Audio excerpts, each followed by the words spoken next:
कुछ ख्वाब थे जो दिल में सजाए हुए थे, कुछ लोग थे जो जान से चाहे हुए थे।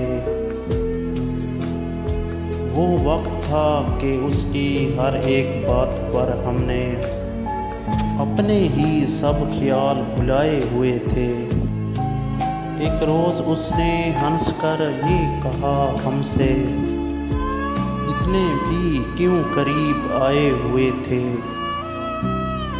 फिर यूं हुआ कि वक्त ने सब कुछ बदल डाला।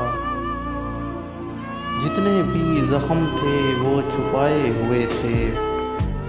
वो शख्स आज भी मेरी यादों में जिंदा है, जिस शख्स को ज़माने से छुपाए हुए थे।